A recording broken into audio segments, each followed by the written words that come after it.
Good evening. My name is Caligula. You see, Jarad and Jarad have had many projects and podcasts in the past. On this special bonus episode, we will tune in to Jarad's podcast, Synch City, which followed the work and lives of local New Mexico artists. On this particular episode of Synch City, Jarad interviewed Jarad's brother Dion Valdez. Dion is a renowned contemporary painter who is known for his acrylic surreal depictions of space and landscape. Welcome to Jarad to Jarad. Grab some popcorn.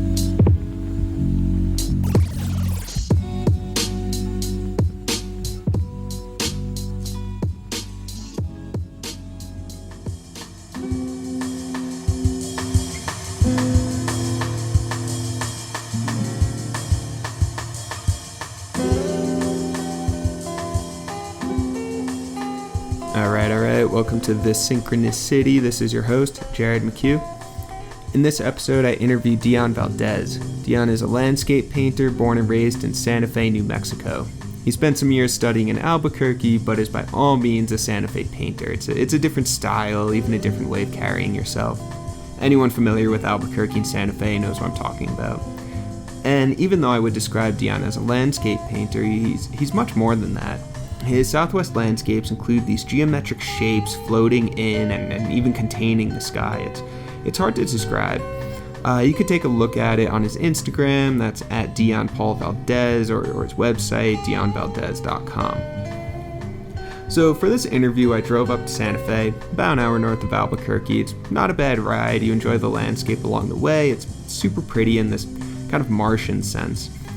So I get to Dion's apartment. It was my first time there. Dion lets me in, and I start to think that all creative people, including myself, have a kind of orderly clutter in their homes, and so I guess what I'm saying is, in Dion's apartment, there's stacks of books everywhere, paintings and prints on the walls, canvases and painting supplies lying around, an acoustic guitar in the corner, just all this stuff you can get totally lost in. It's really cool. I could spend a year in Dion's apartment just exploring all the books and paintings. It's kind of like worlds within worlds, and all these windows looking into other windows, and we talk about this in the interview, about the way art is a kind of window or a virtual reality, and for that reason inherently science fiction.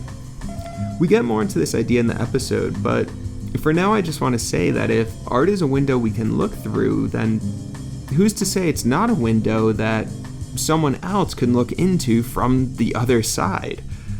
So let me try and be less enigmatic about that.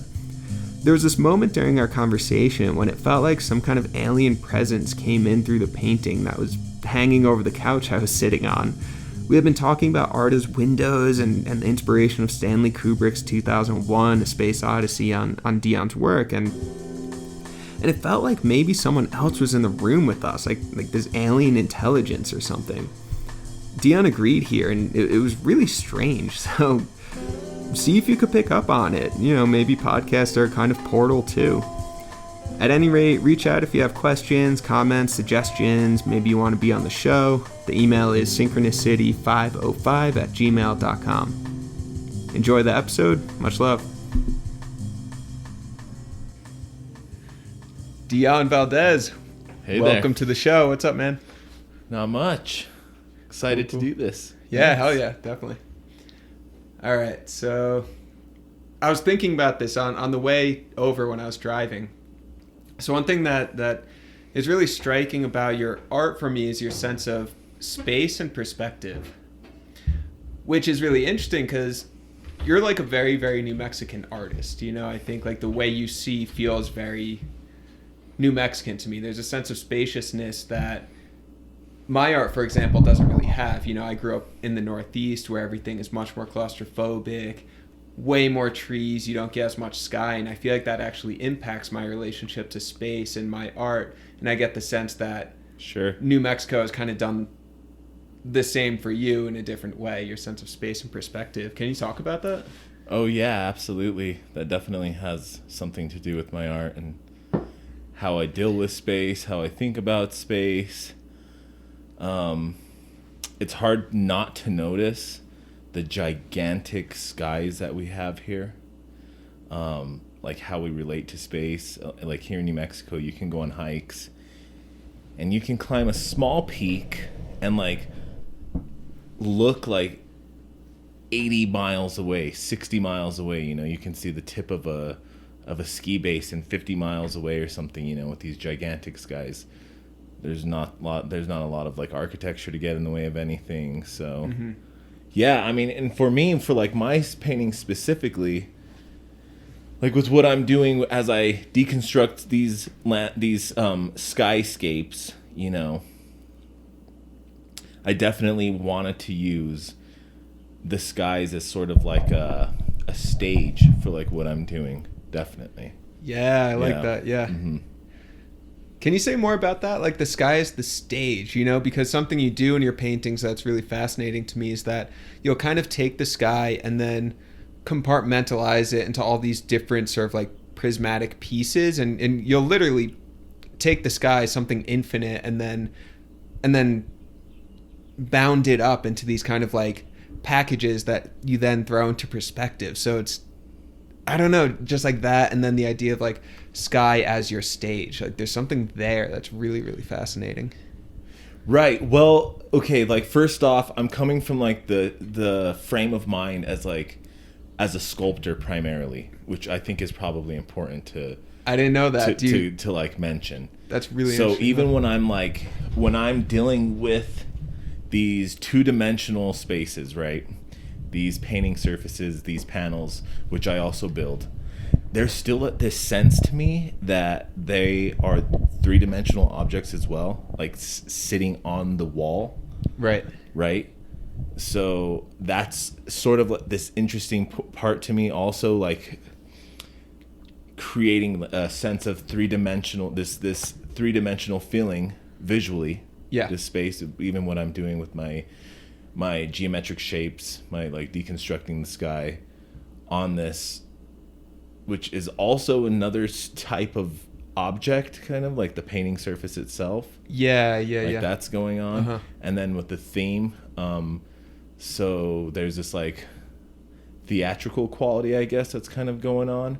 Maybe even with my paintings. I mean, or isn't that like sort of the nature of paintings too, to kind of attach like narrative to it? So maybe by nature there's sort of like this, like we want narrative, so there's this theatrical space that I was kind of wanting or looking for, you know, and I sort of found that in our skies, I guess. Right. So okay, yeah, so it seems like the artist then is almost akin to a director, right? I mean, if we're using that sort of like theater metaphor, it's like the artist absolutely. is there sort of like wielding all of these. It's a all style these of pieces. like storytelling, right? Yeah.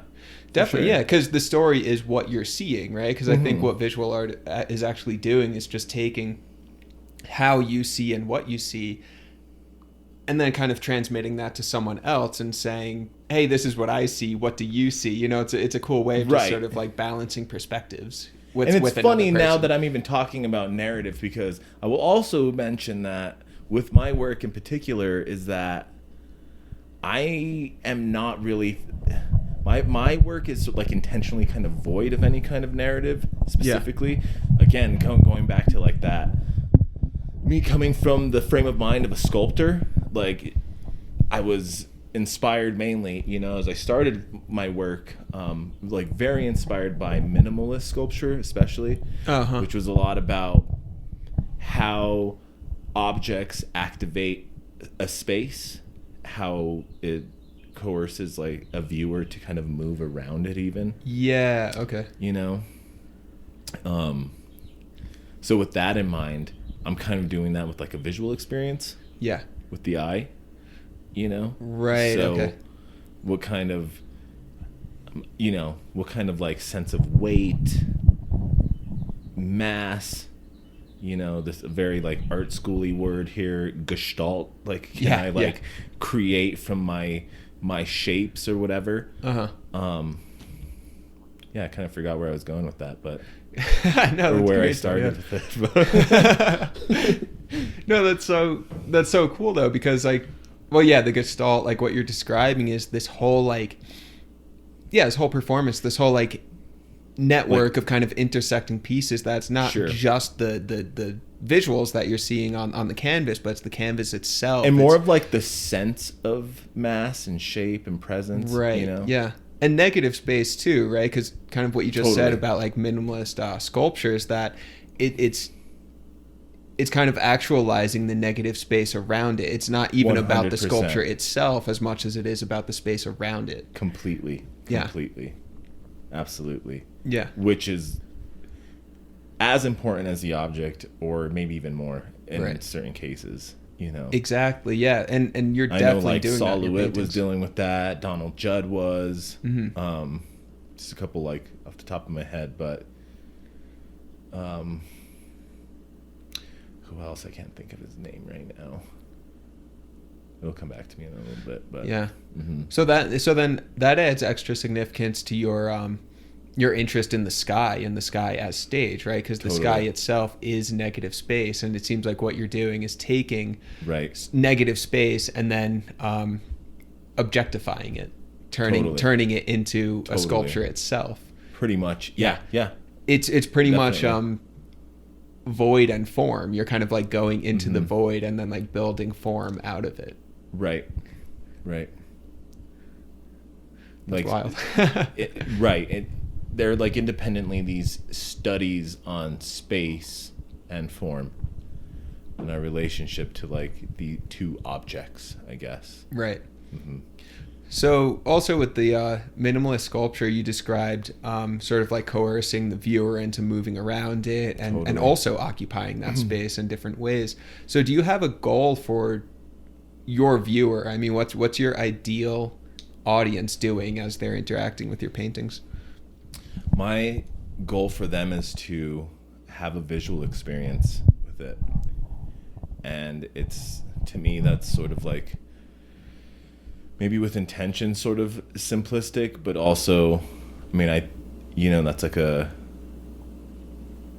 that's also like a pretty intensely like deep kind of experience to have, Yeah. or with the painting or object or with art, Yeah.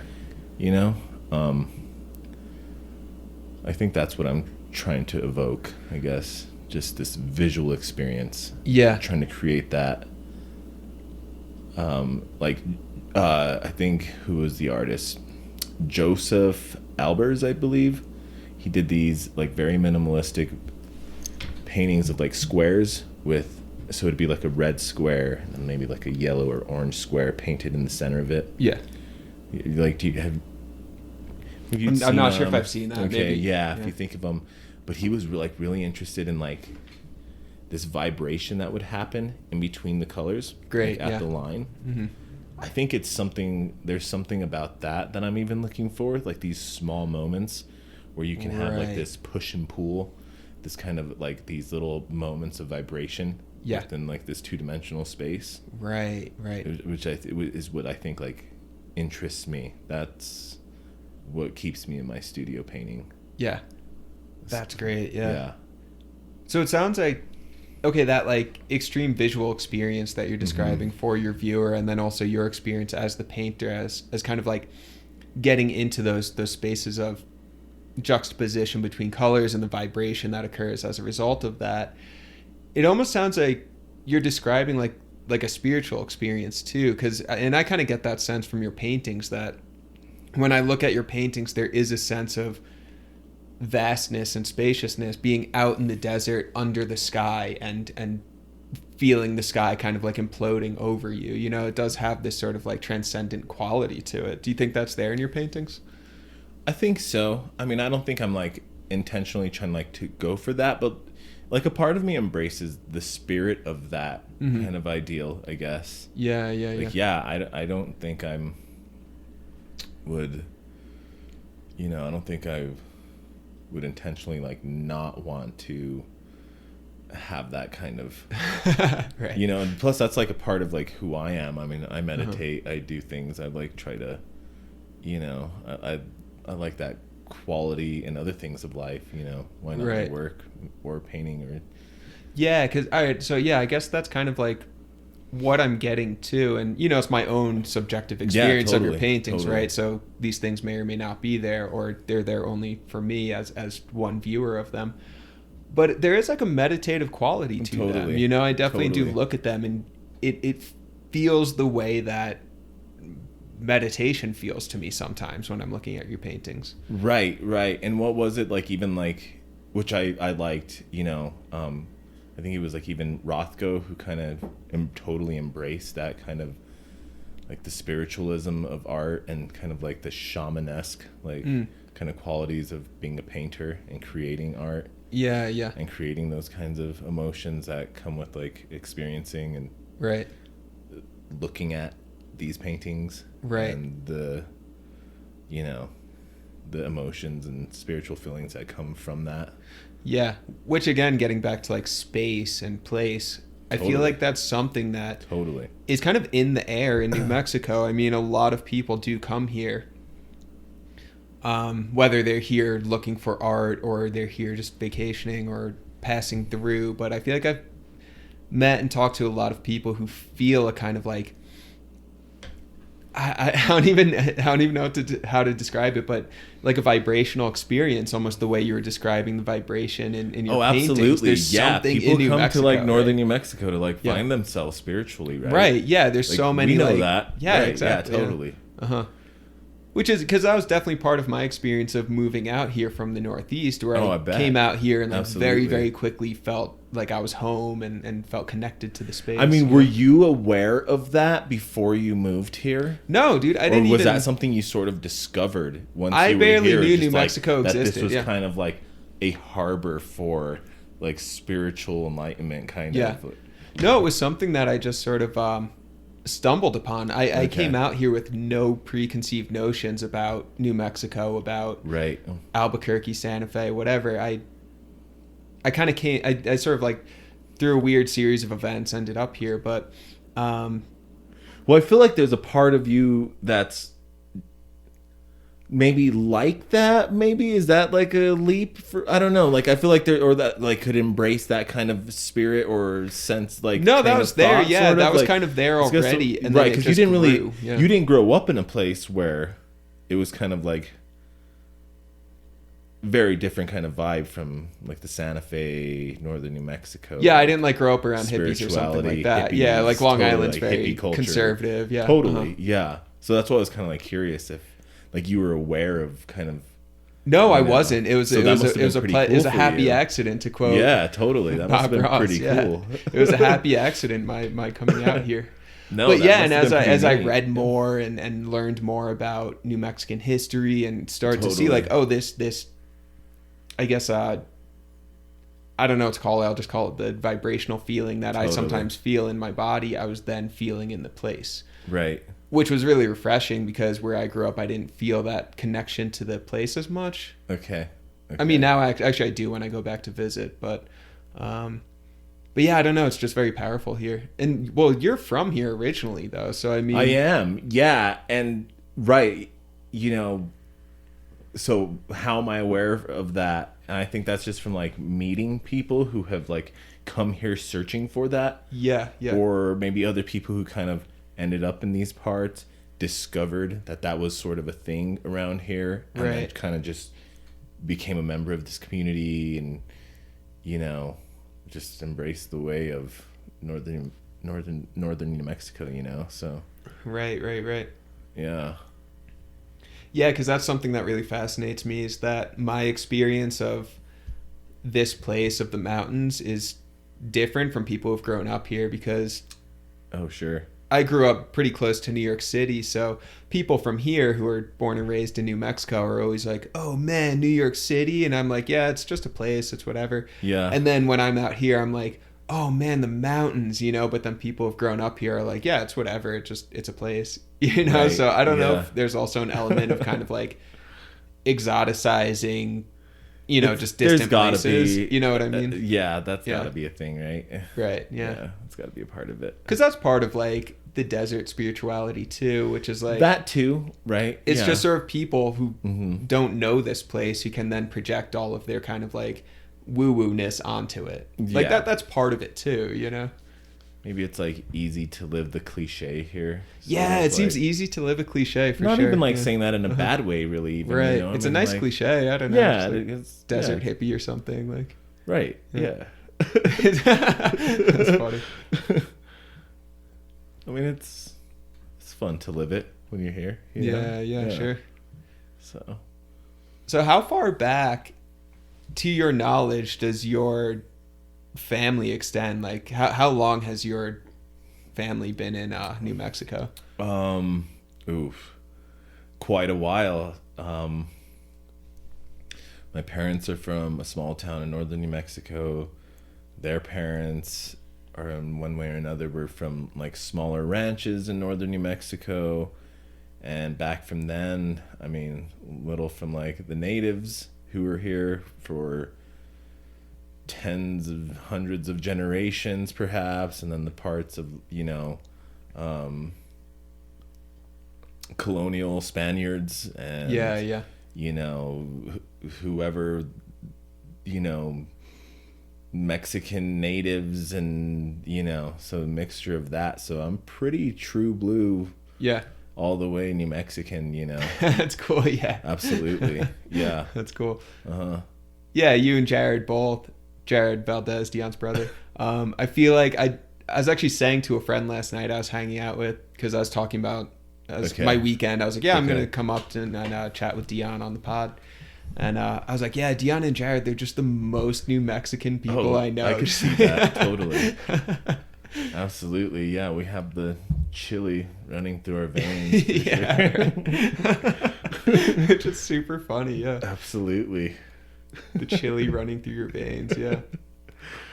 Which is cool, because my ancestry is European descent, coming over to New York and New York City in the early 20th century, which has its own like interesting story and history totally to it. Yeah, so it's absolutely. Cool to how our histories and our ancestors' histories shape where we're at. Mm-hmm. Not just like, I don't know, our culture, our way of feeling, our way of being, our way of interacting with the space around us. It's really fascinating. Right, and back to like my art, even that's our way of making art. Yeah, it's been like important to me to kind of do this like traditional sort of New Mexico style like landscape painting. Right, and it was important, even though my work can like maybe even be described as somewhat or like quite a bit like conceptual in a way. Yeah, but there's still like this element of like classic New Mexico landscape art, that was like important to me to like preserve and to have. Right. And I kind of liked that juxtaposition of that like conceptual art and something, a classic traditional, which is, I think, like growing up in a like this art town like Santa Fe, which there's a lot of like kitschy Southwest art that I grew up around, which definitely had an influence on me. I mean, I can't say that it didn't, I mean, come hang out around downtown Santa Fe. Like you're going to see lots of big clouds and skies and, gold leafed frames on big oil paintings and these like, very kind of like cliche Southwestern style art. Right. Which, I mean, wasn't like an inspiration for me to like pursue art per se, but I mean, it was part of my experience with art and my like visual experience with viewing art and learning about and it's what I was observing and learning from to a certain degree, I guess. So yeah, right. And like you said, you can't ignore those influences, right? Because they're there. If they're kitschy or cliched, it doesn't matter. It's what I knew. It was a tool. Yeah. It was a tool that was available to me. Right. It's what I knew. So which I had is to so find cool. my way to work with it. Yeah, and that's so cool because again, I can't help but think about sort of my experience with art and your experience with art because they're pretty different. Because I didn't grow up in like a very artistic place. There wasn't a sense of like an artistic tradition in which I can partake. So there's a lot of sort of like trying to find it out for myself and then sort of like develop it for myself, and it felt even like a little bit rebellious just to be doing art itself, you know, but for you it seemed like something that was It's just part almost of the fabric. conformative around here, like in this in this right. community. Like Right. it seemed like everyone kind of at some point has like their It's so knit into the fabric be like of an New Mexico, of Santa Fe stage specifically. kind of, totally, which in itself kind of made it difficult also. You know, you like ask yourself a lot, like, why am I doing this? Am I doing this because I'm like I'm a Santa Fe kid, you know? Yeah. Oh, that's hysterical. Yeah, no, totally. Just like, oh, great, yeah, here I am, you know, another like kid from Santa Fe that wants to go to art school. Like, how original. Yeah, you know. So there was that for sure, but. And how would you navigate that, right? Because like you just said, I mean, you are working within a specific tradition, and you're kind of honoring that tradition of New Mexico landscape painting as you're also kind of like breaking it and changing it. So I'll tell you. I mean, so even embracing that aspect of like art, my art, including this traditional New Mexican thing, was even in itself like a way to rebel around like what was going on. Yeah. In Santa Fe, even in particular, with like Meow Wolf, for instance. Wow. So okay, like, you know, what I was looking for and kind of identifying with, and you know, those things that were like waking me up and getting me into my studio were things that like, you know, Meow Wolf wasn't touching with a 10-foot stick, you know. I mean, like, so for me, it was my own way to like rebel against this, you know, popular wave that was going on in this community. Yeah.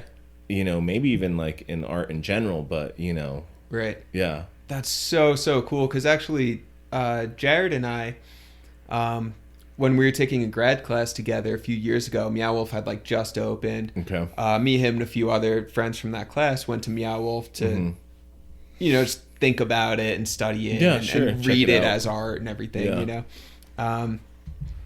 And I went and I was like, this is so cool. I loved it. It was just like fun and weird and quirky.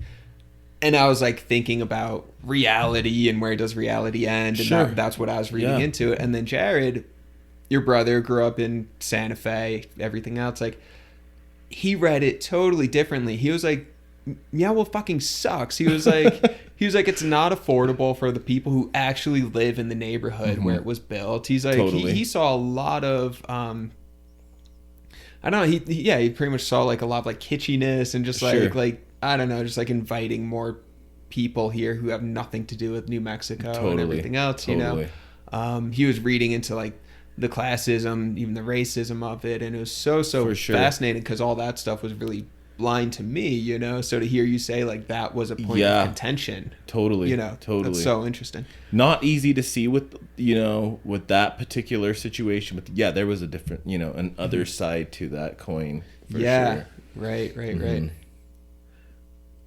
Which is wild because again, for me, it's like it is cool. Like I do. No, it is. You know? Yeah, there are some positive, cool things going on with, you know, art collectives these days. Right. I've been a part of art collectives myself, but there are also some concerning aspects. Yeah, sure. About them, you know. And I guess that's the weird balance of like, art as commodity, right? Art as object to be sold. I mean, there is something really uncomfortable about that, you know, because it is this thing that's like very intimate. You know, there's an intimacy about art, and then to commodify that feels strange. And Meow Wolf, it seems like at this point they've become this commodity like beast and monster. Right. Know? They're just Disneyland, right? And like, yeah, I mean, they sponsor a soccer team now. I thought that was like, weird. What are they? What is it anymore? Right. Which is kind of cool, brand, you know. Like, I get that. Like, as far as, you know, social commentary on art and how it's intertwined in real life. That's somewhat interesting. For me personally, not really. You know, that's not. I think, like I was saying a minute ago, like what wakes me up and gets me into my studio. Sure. That's not it for me personally, but to each their own, you know? Yeah, and I think it's like one thing I'm learning recently now is like there is a separation between sort of like the art itself and then the branding of the art.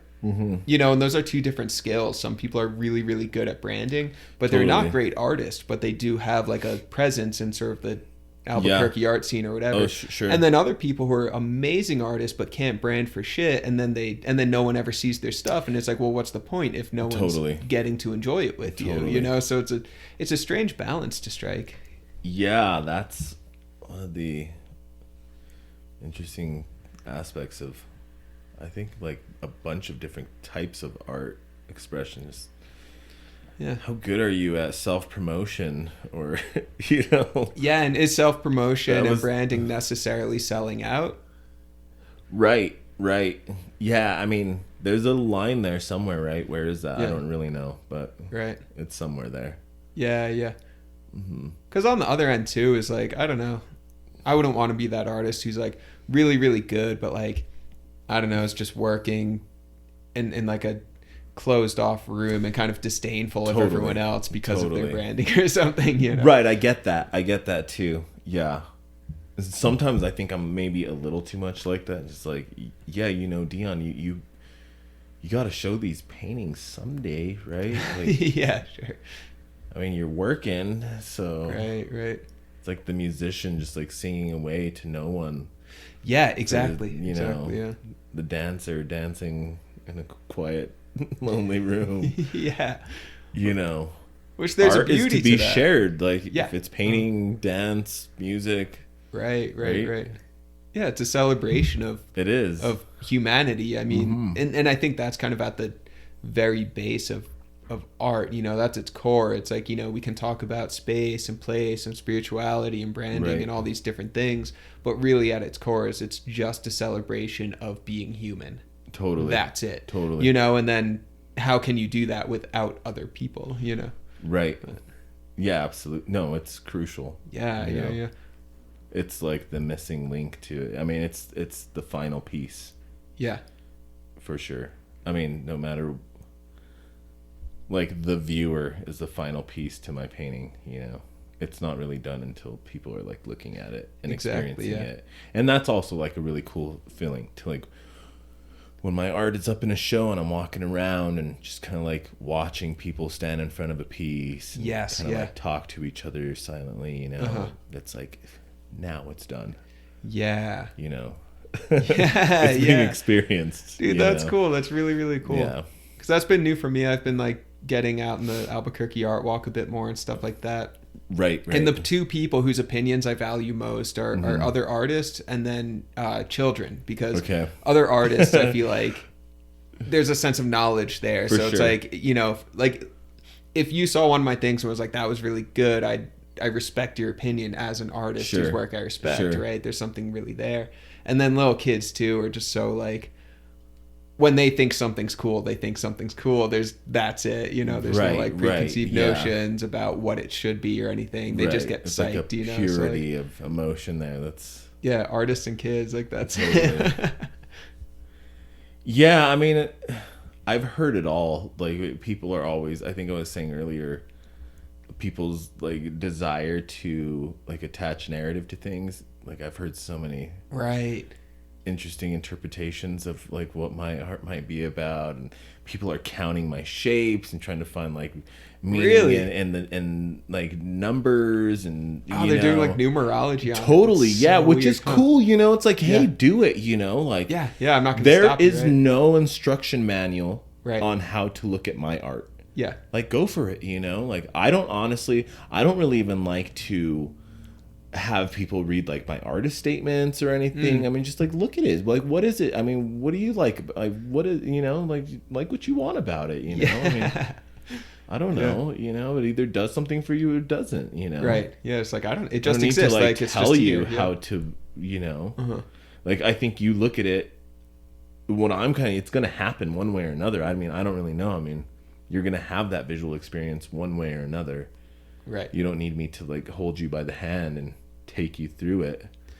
Right. In fact, I'm kind of like against artist statements, I guess. Oh, cool. Probably for that reason. I mean, I get that they're important. There is a function for them, but you know, I think by and large I'm against them. Yeah. I don't like being led by the hand when I'm walk into galleries or anything. Right. Yeah. Maybe after the fact, something quick. Yeah. You know. Yeah. That's a weird balance too, because I feel that there's definitely something to just like right being in the piece without a prescribed narrative, right? Totally. But then I actually also really, really enjoy when someone can kind of like point out new things to me that I would have been unaware of, whether that's coming from an artist statement or. Also, isn't like it a lot more fun to like hear a musician talk about like a song you like after you've heard it 50 times? Yeah, you know, I you like that. Know the lyrics and then like it's special to you, right? You know, for your own reasons, cool, for your own yeah, associations, yeah. Uh-huh. And then maybe years later, you see some kind of interview with them, or you read an article, and you're like, "Wow, that's like I never knew that connection with that song. That's really cool. Like I have my own personal meaning with it, cool, and it, you know, but also cool to like that's what they were kind of." Like, you know, it adds like this new layer to it. Yeah. It adds to the meaning. It's like separate to your own. Right. But I like that. That's cool. Yeah, and I guess that's a bit different than if someone's going to play you a song and then they give you a description of it and break here's down a the song. symbols This is why it's important. Yeah. When the chorus comes in, like, here's what you should feel. What you should feel. Yeah. Right. Yeah, like, exactly. I don't know if I would ever like it the same. Right. You know. Yeah. I don't know if I would be caught tapping my foot to it later on my second listen, you know. Because no one likes to be told, like, this is what you should do. I guess some people like that, but... Right, but it either does something for you or it doesn't, you know. Yeah. So... Which is why it was, like, important for me not to have narrative or to have numerology, for example. I mean, which is cool. And I'm not saying that, like, you know, sometimes numbers aren't in there and, you know, like, yeah, I've done that before. Like, maybe that's a little secret that I'm revealing, that I've put in significant numbers to me, but that's just, those are kind of like my own little secrets that I guess I like to have with myself and the viewer, you know. Which is that's you then as viewer of your own art, right? Yeah, like even like my new painting, I mean, there's 19 shapes. Which like prime number, right? 19 has kind of been a significant number this year, right? In the news and everything, like. Has it? Oh yeah, duh, yeah. COVID, right? COVID-19. Yeah, 2020. You know, it was like a big number. So is that part of it? Maybe, I don't know. I mean, sure, why not? That's though, like maybe, I don't know. I'll just leave that one out there. You know, is that? This painting's actually about COVID-19. Totally. Well, 19 also, like, now that we're here, I kind of want to dig into that.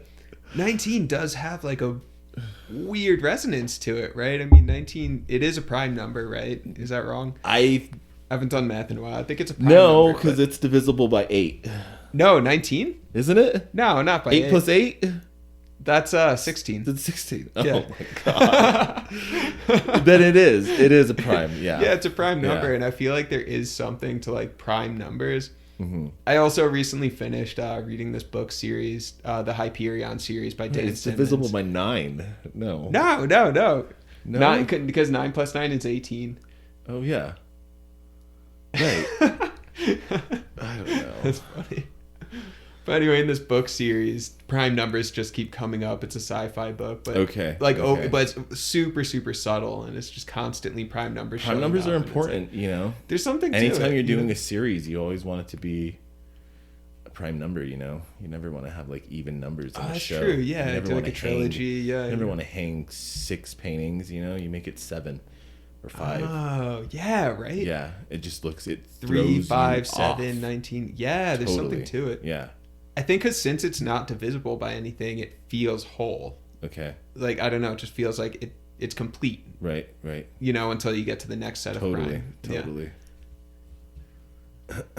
Yeah, well, maybe I'm just going to have to start, like, counting all my shapes now. Finding meaning in that. Yeah. After this conversation, you become, like, the numerology guy. Like. Yeah, but that's, like, an interesting thing with the arts, right? Like, they're super subjective and... Yeah. I mean, it's like endless, the combination of opinions and thoughts that can be like conjured up from them or like created. Right. that's a cool thing about it. So Hey, and that'd probably be good for branding, like, because part of branding is being like, I'm that guy, like, totally. I'm that guy, whatever Yeah. it is, Yeah. So like, I'm the numbers guy, Could be. Right. Yeah. I'm waiting for people to like appoint me you're that guy title, Yeah, if that yeah. makes sense. Like, I don't want to proclaim what my shtick is gonna be, I'm like waiting for people to be like, you're this dude. Well, I just did it, man. You're the number guy. That's I it. could be the number guy. Totally. I could be the number guy. Yeah, why not? Yeah. The cloud guy, the cloud guy. I would like that. The numerological cloud guy. Totally. Yeah, I like that. I don't hate it. Yeah. Yeah, let's do it. But hey, that's fair though. I mean, like, because look at music, right? I mean, like, I feel like anytime there's a new genre, it's never like the musician, the artist Right. who's like, Right. this is grunge music. It's like, no, it's like record shops are trying to sell records that then put a label on it in order to facilitate selling their records. It's never like Totally. like jazz musicians weren't like, this is jazz, or look, literature, same thing. Yeah, it's hard like, to like identify what you're doing as the creator, sort of. Yeah, it always takes like what's some that about, distance, huh? With the arts, Yeah, I think it's kind of like history, It's like you can't understand the significance of a historical moment until 10 years down the road, Right. 100 years down the road. You need space from it. Yeah, you need space and time and room to breathe before you can be like, oh, 2020 this was the impact of 2020. You're not going to know until probably, I don't know, 3020, Totally. Right. Need to distance ourselves from it. Actually, okay, here's for what it is. Yeah, so there's another question for you. So space is obviously very important in your work. We've talked about that. Does time play into your work at all? Is there any element of time that you're kind of playing with? I guess only like in the creative process, which is always kind of like my relationship to it. How I produce, how industrious I'm feeling each year, I guess. Well, maybe only in that aspect, I guess. I don't know. Yeah. But that's interesting, though. That's something I probably will think about more.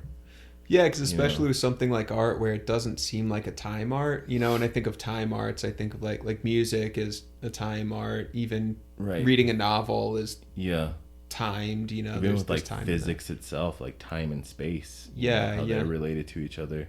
Yeah. Yeah. So like I'm wondering if like can a painting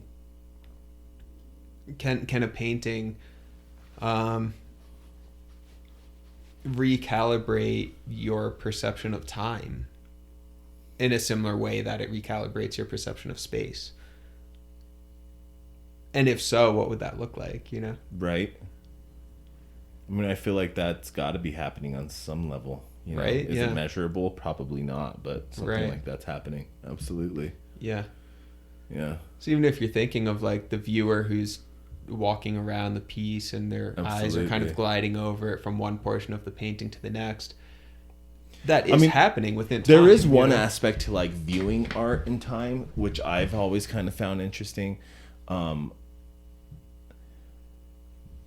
Even with like types of art, like different mediums. I mean, for instance, even like with music, there's like this ephemeral nature to it, a performance. You see it live. If it's not recorded, it exists for 2.5 minutes, 3.5 minutes, and that's the experience you have with it. Right. Right. You were there to see that art as it was performed. There. It goes. It comes. It goes. Yeah. Right. Paintings, it's this still image, right? But there's also this like interesting thing with time where like, and space, and the fact that for like me, if I'm looking at really cool old paintings in a museum or something, there's something special to me to like stand in front of the art because there's like this timeless quality where you stand with the artist looking at that actual object Yeah. the way they may have, you know? Yeah.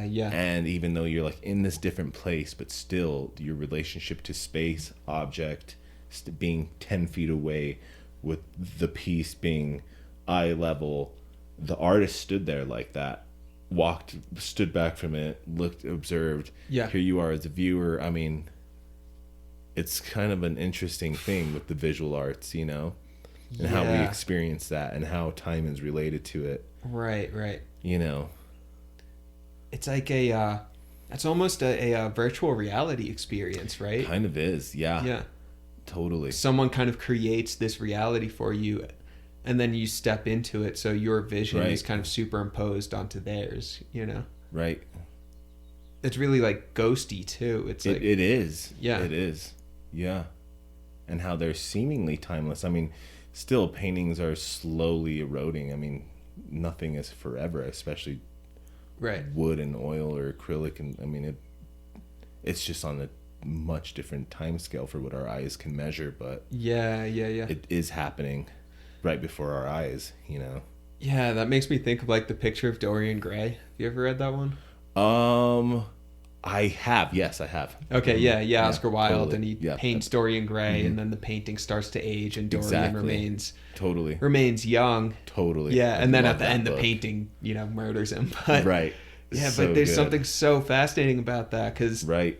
I mean, outside of that story and like our reality, it's like the painting is there, and then the image on the painting, if it's a portrait, Right. it remains young. The person in it remains young. It's a type of preservation, but Right. but like you're saying, the painting itself, the minute you stop painting it, it's like in a state of erosion. Totally. Whether that's going to be 1,000 years or 10 years, depending It on the is quality of happening. the paper, or whatever.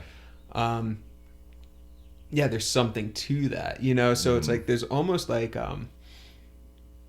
in the episode I recorded with your brother, we talked about like the Immortality Project and legacies and stuff like that. Oh, sure. I think that Yeah. comes up in art, especially if it's portrait painting or time. photography. It's Yeah, totally. trying to preserve what is impreservable, Totally. Yeah. Yeah, I was reading a biography about Leonardo da Vinci, actually, and this just like made me think about how the painting of the Last Supper is just like in horrible shape, Yeah. and how it's eroding like rapidly, and just it hardly exists at all anymore at this point. Wow. Yeah. So But then it still has this like huge cultural significance and resonance, right? Like Totally. everyone knows that one, absolutely, but it doesn't yeah, even exist it might anymore, be or the it's on its most way out. important painting, Yeah. like ever, and still, yeah. how does it exist, Yeah, exactly. Yeah, how So- did it ever actually exist? you know? Totally. Yeah. And that almost gets back to branding again, where it's like trying to, okay, like our experience of life is time. We're constantly in a state of change. Nothing is Yeah. stable. Right. Part of right. meditation is sort of like letting go of your attachment to stability and just sort of like Totally. letting go into the flow of things, right? Totally. But then something like painting or photography or anything else is like trying to preserve that, and there's something really almost Right. desperate about it, this desperation, It is, yeah, to preserve like the Yeah. impermanent, like can't be, Yeah. Oh yeah, but then the branding of a thing creates like a new reality of it, Right. that's seemingly stable, Right. That's Right. kind of like okay, you're the numerology guy now. It's like, Totally. this is who I am. I created a category, put you in that box, which Right. creates the illusion of stability, Right. The Right. Last Supper, that's what it is. It has cultural Right. significance. Those are all just categories and boxes, even though the Right. actual physical piece is on its way out. Even how like historians write about art and how they just appropriate it to whatever is important in the time they're writing it, like the opinions on pieces like every 10 years, Yeah. our opinions about art, like important art and art movements change, Yeah. because we change. Yeah. We find new importance in it, and we find new reasons why we want to preserve it. Yeah. And those like reasons and values change. Uh-huh. And we just kind of like keep up with it. Yeah. You know, change it, adapt. Yeah. And it seems to me that's like the weird point of distinction between artists and I guess non-artists, where like I feel like artists are more willing to embrace change than non-artists, you know, because I feel like people who are just pure consumers of art rather than creators of it, I feel like there's often this like nostalgia where it's like, oh man, back in the 90s, I wish, you know, 90s Sure. culture, that's when we had it. That's when we Sure. figured it out. That was the best. Or like 60s culture or whatever it is, whatever Right. golden age you're trying to get back to. I feel like that's something that a lot of people do, like, oh man, if only we could be back in those good old days, the myth of the good old days. Humans you know? love nostalgia, right? Yeah. Which, what do you think is like the relationship of like an artist to nostalgia? Do you think nostalgia is something that like Maybe for some, you know, but I think by and large, artists are trying to push change, if anything. Yeah, I think like yeah. artists by and large are like hypersensitive, and they're kind of like on the edge of culture a little bit, and they, Right. you know, I think the consumer is looking for the new, you know, the viewer is looking for something new. yeah, You yeah, know. yeah. So I think they're kind of at the cusp of change, and Yeah. yeah. Yeah, and I think that's part of my favorite experience of drawing is those moments when you do feel like you're on the edge, especially when I'm working with ink, you know, something just Yeah. like so permanent on like For a sure. white piece of paper, and you feel like you're walking on the edge of the Grand Canyon or something, where you're like Totally. any false move, you know. Yeah. There's something to Yeah. that, you know. You feel like Absolutely. I guess it kind of brings you present. You are the change. You're with the change. You're just kind of Right. happening with it. Is Right. that is that like an experience you have with your paintings, or? Yeah, I've probably experienced something like that, akin to that at least, for sure. Guess it's hard to say at this exact moment, but yeah. I Sure, think yeah. so. Mm-hmm. Or I think about like tattoo artists, you know, Oh, sure. where like Yeah, this that's is an interesting thing, right? yeah. Mhm. Like if I fuck up, like I really fuck up, you know. Like this is pretty much for good. Yeah. You know? Yeah, yeah. Yeah. About as close as you can get to quote unquote for good. Yeah, right, know. right.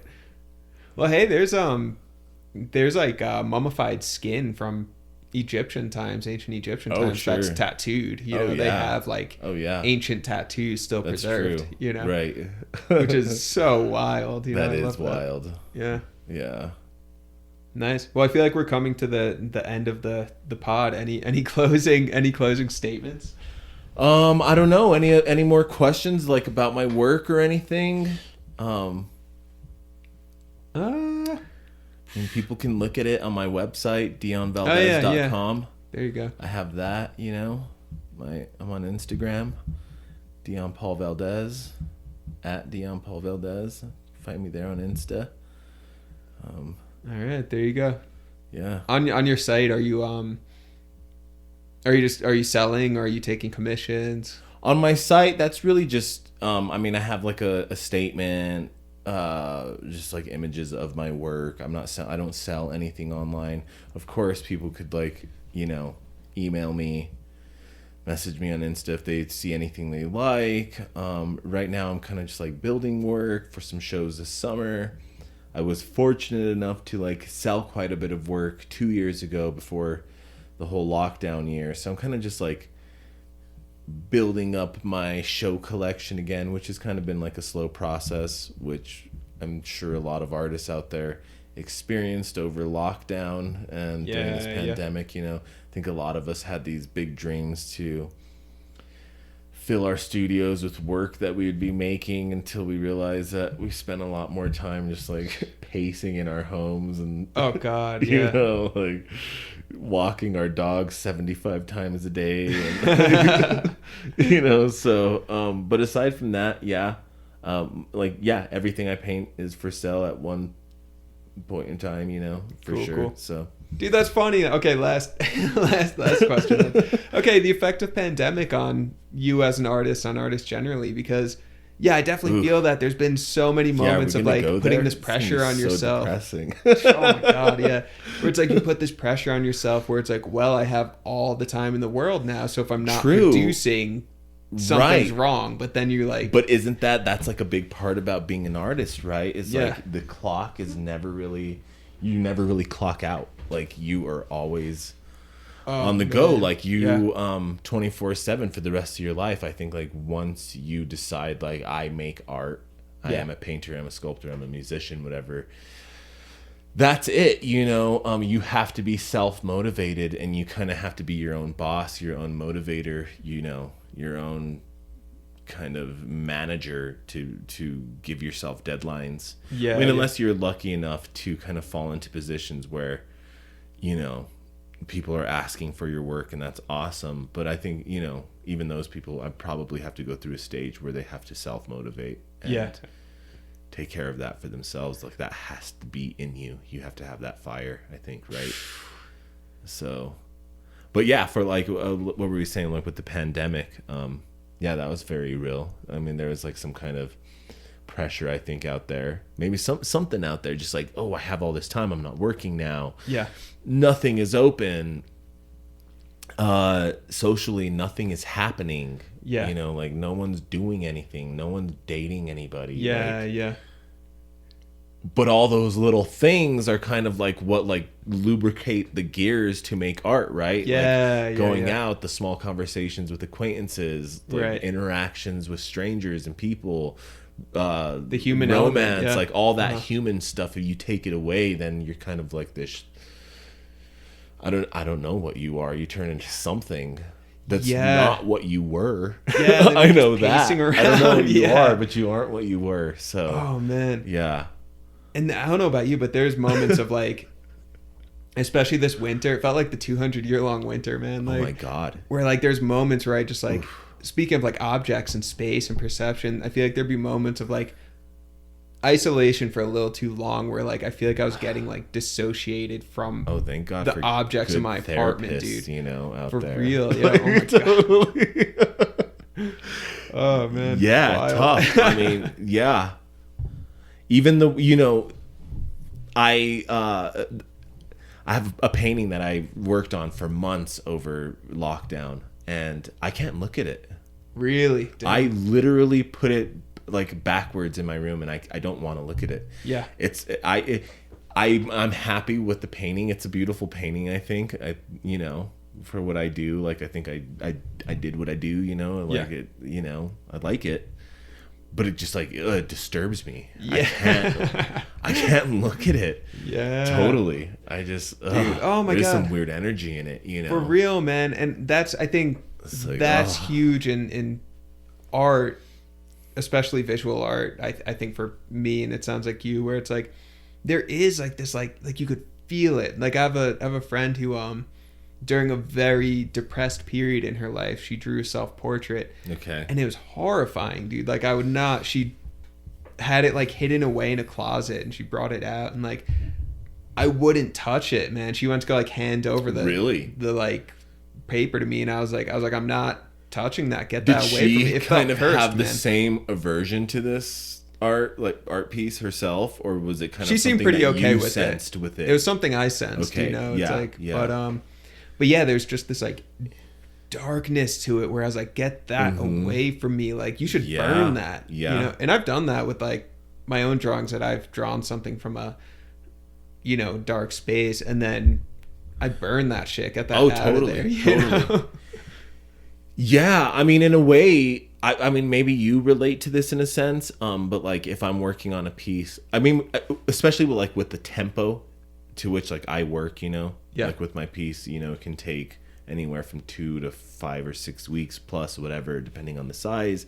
But they become like, I'm not the type of artist that can like start multiple pieces. Like I have to start one and finish it. Start one, finish, move on. I never go back. Once I'm done, I'm done. I sign it. Right. That's it. I'll never touch it again. Yeah. But they become like very attached and anchored into these points in my life. Definitely. Yeah. Like journal entries or something. Right. For sure. Which is also another weird thing, because I say like I do not want narrative attached to my paintings, except I also have these like emotional attachments to points in my life and with my paintings. And even though there is like no narrative, there's still kind of like, I say journal entry. How can that be really? But it is. Yeah. How could you not, right? Totally. It'd be weird if you didn't have that journal entry quality to it. Right. You know? Or even that kind of like emotional connection to it as the creator, at least. Yeah. So, and that's, and you know, and then like when the viewers are there and they're talking to me, it's also interesting to kind of see how they attach emotion to my work, or where they make connections, I guess. Mm-hmm. So. Yeah. Yeah, that can always be interesting. Yeah. There's something to that, yeah. Right. And even like the happy side too. It's even not just the dark too. side that like the energy carries. Totally, I mean, totally. I've definitely also seen drawings and paintings from friends where I'm like, wow, you're in love with life right now. That's really good. Absolutely. You know? Yeah, totally.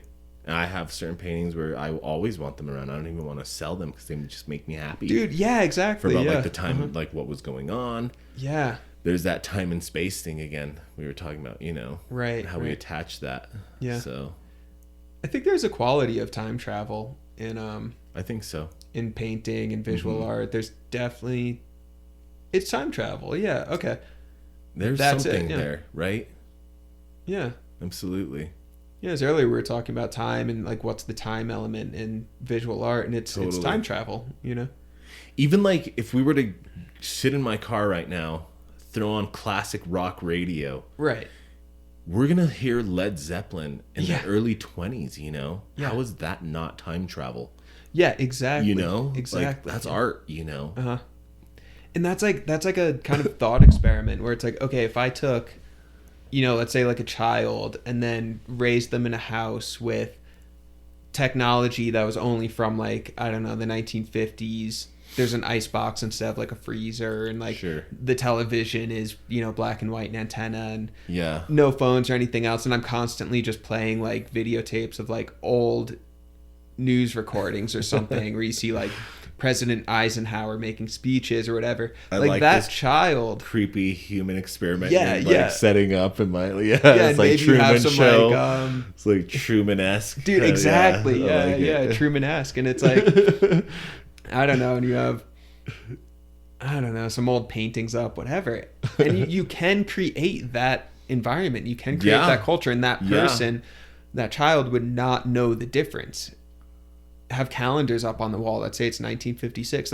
That individual would not know the difference. They wouldn't know. And we do that in small ways, you know, with our art pieces, you know. It's not that sense of like total environment, but there's an element of time travel. Yeah. Right.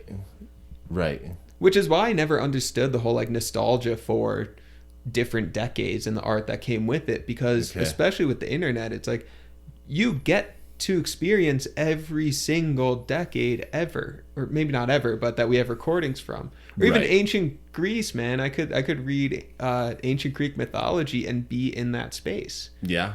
That they were in, you know, and that's the beauty of the 21st century, is that you can time travel. Totally. You know. Totally. Yeah, that's good stuff. We should do that experiment. We just need to like kidnap a few people. It's not a big deal, right? Let's do it to Jarad, man. Let's do it to your brother. We'll just like lock him up in a room with only like 1950 shit and see how long it takes him to like start to think that it's real. You know? Right, totally.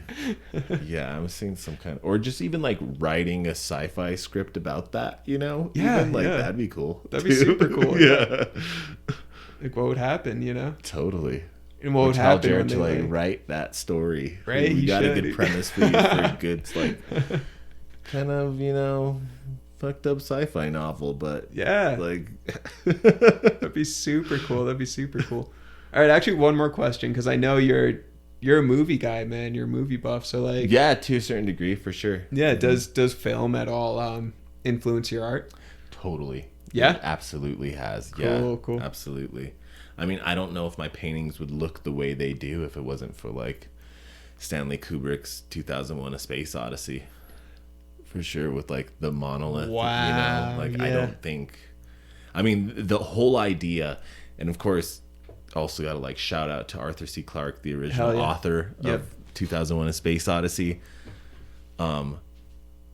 Yeah, that whole concept that this like minimalist shape like ignites the sense of like creativity to kind of like spawn humanity Yeah.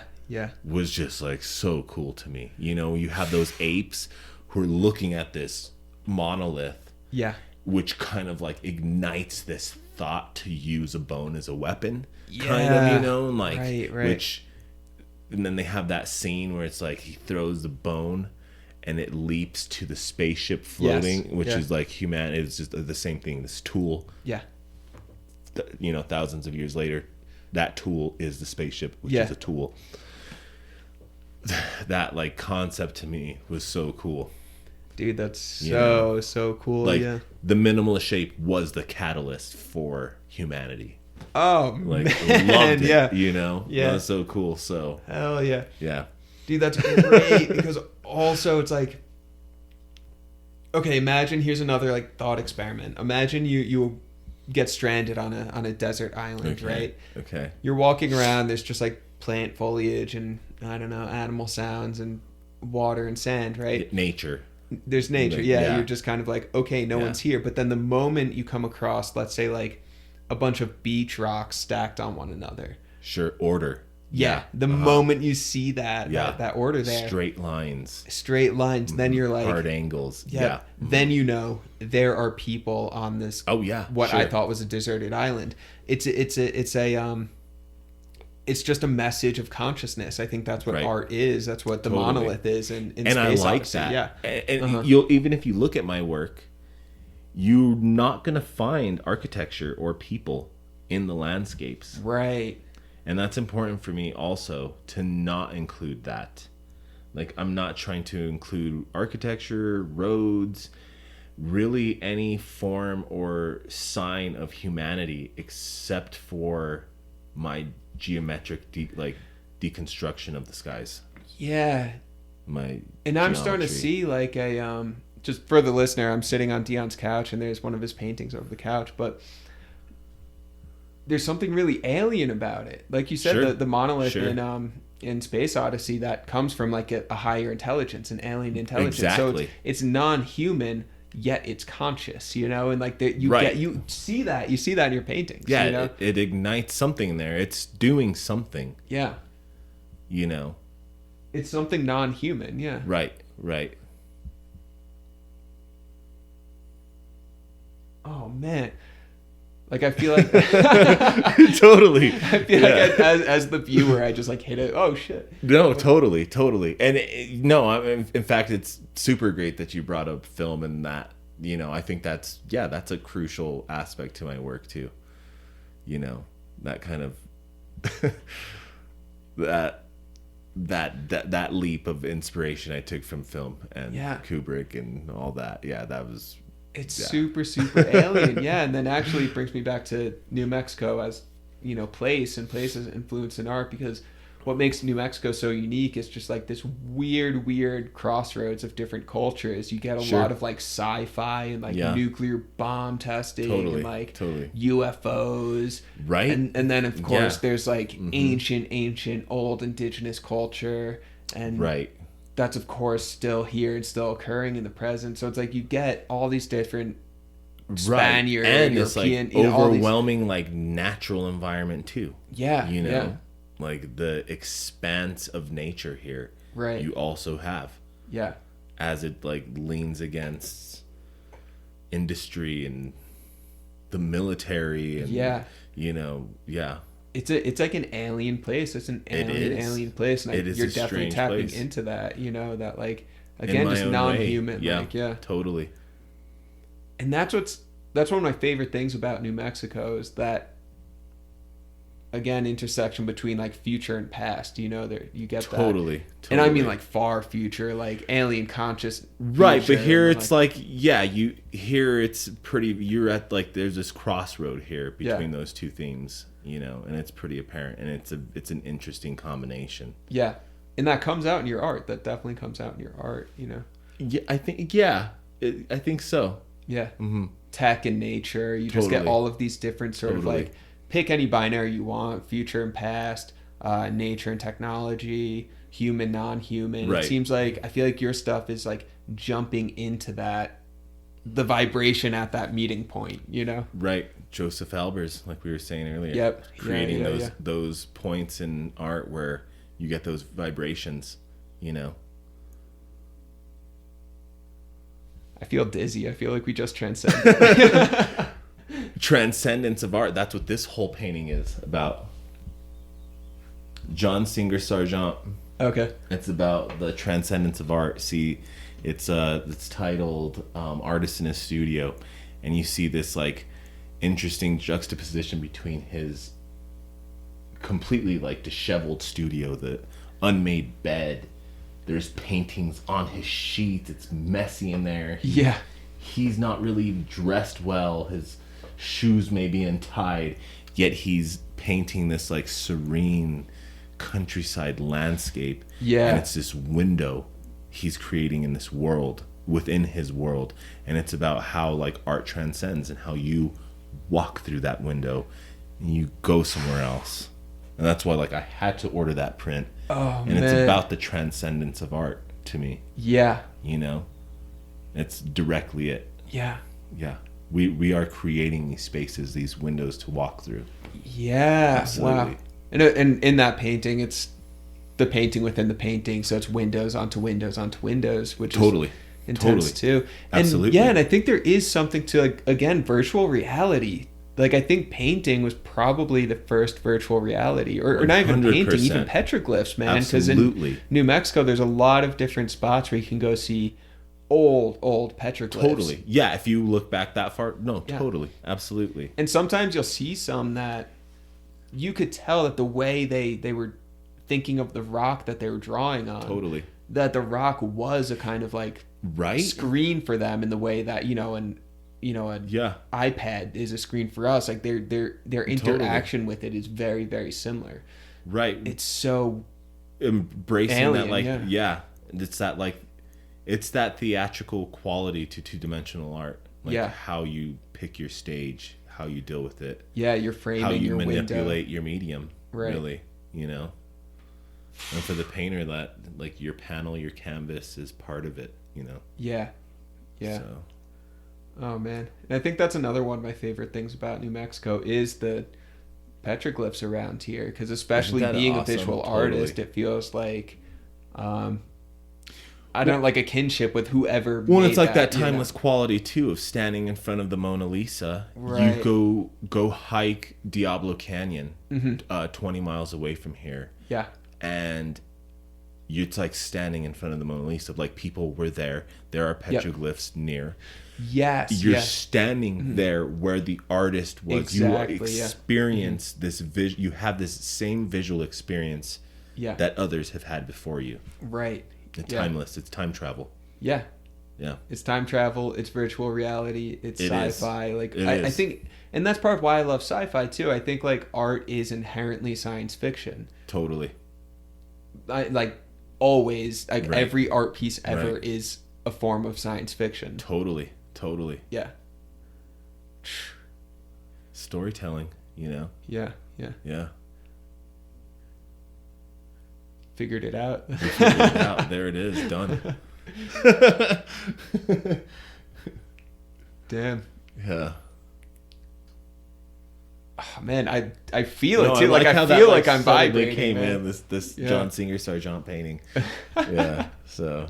Dude, that's so cool. Like I hope that thinking of viewers and audience and listeners, I hope that listeners can listen to this and feel like, because I feel like this weird. I feel like my skin's tingling right now. Like, Oh, I feel sure. This like No, I feel yeah, like we I'm there like with you. No, brought for some sure. alien intelligence into this room. So I hope like whoever listens to this pod can is also like in being on that, affected by that like artistic pollen that's kind of the artistic pollen. It's getting out there. It's on you. It's on you, listener. Embrace it. Oh man. What a conversation. I think it's pretty good. Yeah. All right, I guess one more time. Where could people find you? DionValdez.com. That's my website. I'm on Instagram, Dion Paul Valdez. Yeah, look out for me. I have shows here and there. So throughout the year, mainly doing art markets for now, but be represented in a gallery near you eventually. So. Well, hell yeah. Yeah. All right, man. Thanks so much for being on the pod. Yeah, That's thanks cool. for having me. Yeah. Awesome.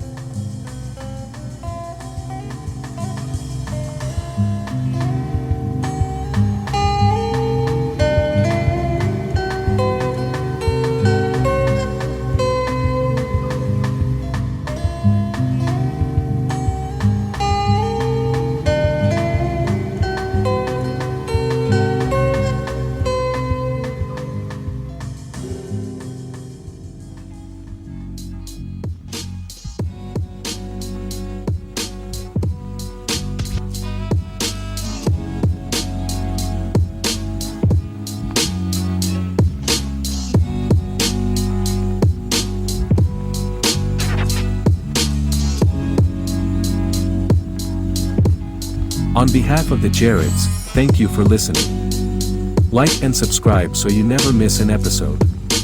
The Jays will be back next week, and always remember: never judge anyone shortly, because every saint has a past, and every sinner has a future. Sleep well.